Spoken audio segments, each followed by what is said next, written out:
அழுகையின் பள்ளத்தாக்கை நீ உருவ நடக்கணும் அப்படின்னு. எப்படி நடக்கணுமா? ஆண்டவர் சில நேரங்களில் நம்ம அழுகையின் பள்ளத்தாக்கு நேரம் நடக்கிறார். ஏன்? பள்ளத்தாக்கு அது என்னதான்? அது பள்ளத்தாக்கு. பள்ளத்தாக்குல என்ன இருக்குது? தண்ணீர் இருக்குது. தண்ணிலாம் உயிர் வாழ முடியுமா? சோ சில நேரங்கள் நாம் நடந்து வருகிற பாதைகள் அது தண்ணீரின் பள்ளத்தாக்கு வழியா இருக்கலாம். அழுது கொண்டே வந்து நம்ம வந்திருக்கலாம். வசனம் சொல்லுது, சங்கீதம் 122வது அதிகாரத்துல ஒரு வசனம் எழுதியிருக்கிறது, கண்ணீரோடு விதைக்கிறவன் எப்படி அறுப்பானா? அந்த வசனத்தை வாசிமா. 126:6 வாசிங்க. 5:6. அள்ளித்தூவும் விதையை சுமக்கிறவர் 5 வாசிமா. கண்ணீரோடு விதைக்கிறவர்கள் கம்பீரத்தோடு அறுப்பார்கள். எப்படி அறுப்பாங்களா? கம்பீரத்தோடு. எங்க வந்து நீ விதைக்கணும்? தேவ சன்னிதானத்துல நீ வந்து கண்ணீரை விதைத்தா எப்படி அறுவடை செய்வ? கம்பீரத்தோடு. கம்பீரமா நீ அறுவடை செய்வ. கீழ இருக்கிற வசனம், அள்ளித்தூவும் விதையை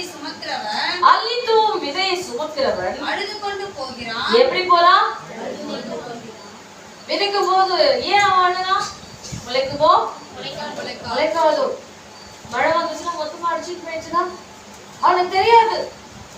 ஏன்னா அவன் விதை வாங்குறது ரொம்ப கடினம். அதை வாங்கி அதை பண்படுத்தி அதை கொண்டு வந்து ஒரு நிலத்தை பண்படுத்தி அதுல எத்தனை ப்ரொசீஜர் அது எல்லாத்தையும் செய்து அவன் விதைக்க அவ்வளவு பிரயாசத்தை போட்டு அவன் விதைக்கிறான். சப்போஸ் வளரலன்னா, அதுக்கான மழை சரியா வரலன்னா அவ்வளவு பிரயாசம் டோட்டலா என்ன ஆயிடுது? வேஸ்டா போகுது. அதுதான் வேணும் சொல்லுது, அள்ளி தூவும் விதையை விதைக்கிறவன் அழுது கொண்டே சம்டைம் என்ன பண்ணுவானா? ஆனாலும் தான் அறுத்த அரிகளை சுமந்து கொண்டு கம்பீரத்தோட திரும்பி வருவான். ஹல்லேலூயா. ஒரு பிசினஸ் பண்றவங்க ஒரு 5 லட்சம் ரூபாய் போட்டு இன்வெஸ்ட் பண்ணி ஒரு பிசினஸ் ஸ்டார்ட் பண்றாங்க. ஏன் பண்றோம்? 5 லட்சம் ரூபாய் போட்டா 10 லட்சமாவது வரணும் தானே பண்றோம். அது மல்டிப்ளை ஆகும்னு நம்ம எதிர்பார்க்கிறோம், பெருகணும், அது நமக்கு ஆசீர்வாதமா இருக்கணும்.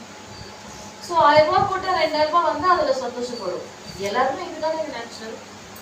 ஆனா சப்போஸ் நமக்கு அதை விட மைனஸ்ல போயிடுச்சுன்னா நிறைய பிரயாசம் எடுக்கிறோம். ஆனா பிரதிபலன் எப்படி வருது?